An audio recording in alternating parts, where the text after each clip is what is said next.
Okay, this is Tim with Redoubt News. Here we're in Billings. Just concluded the gubernatorial debate here with the three candidates on the Republican Party. I'm with Eric Olsen, who is one of the great leaders here on Patriots in Billings, Montana, that's been on the battlefield for quite some time. And Eric, we'd just like to maybe take a minute and ask you if you would be giving us kind of a little bit of a quick summary of where you think we're at in Montana and where you think we need to be going. What's really burning in your heart, what we need to do that might have been missed tonight? Well, I think one of the things, I'm a Tea Party guy, and I started that 12 years ago. I'm also president of Eagle Forum here in the state of Montana. I run their Constitution Center. I've been doing this for 12 years. The issue, one of the big issues I have, of course, is our Constitution. When we had a CONCON in 1972, we threw out our old and we wrote a new one, which was a green Constitution, drove all the natural resources, which we heard today that we need more natural resources jobs, but that Constitution drove it out of here. That Constitution is not good for Montana.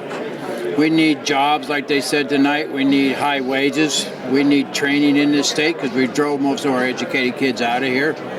We need less government, less regulations, less fines, less fees, all that stuff that stifles our business in this state. It's not just natural resources.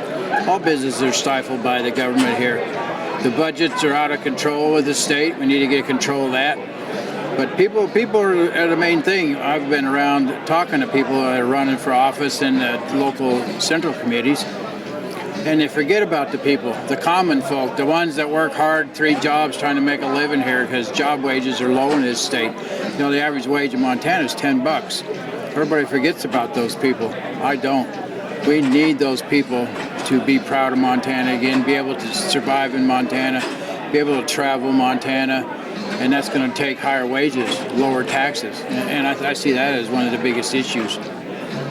Knowing you for the last 10 years or so, Eric, myself personally, let me ask you this question. Are you considering maybe stepping up and running for one of these offices that we need a good patriot like yourself to be serving? I wish I'd have run for governor this time. I think at least nothing else would make it a lot more fun than these guys. I'm basic. I'm for citizens' rights and the constitutions, and fiscal stability is good for this state. People ask me that for the last 12 years, what are you going to run for?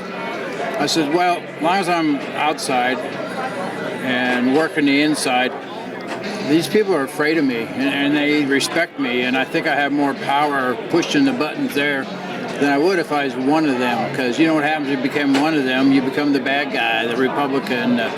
Press will come after me, even though there's nothing to come after. They'll still find ways to make you look bad. So maybe in a couple of years things will change. I did run for school board once, scared the heck out of Billings, Montana.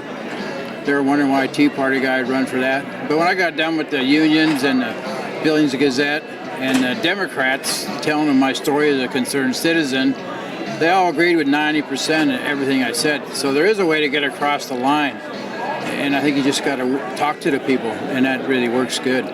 Working on the streets is where we make things come back, and that's how our country was founded. Absolutely. So, thank you, Eric, and you just keep up the good fight, and we will continue to stay on the battlefield, and maybe one of these days we'll get the right to have another gun rally on the steps of the Capitol. All right, that's good. That's a good one out in Virginia. Right on. All right, thanks. Hey,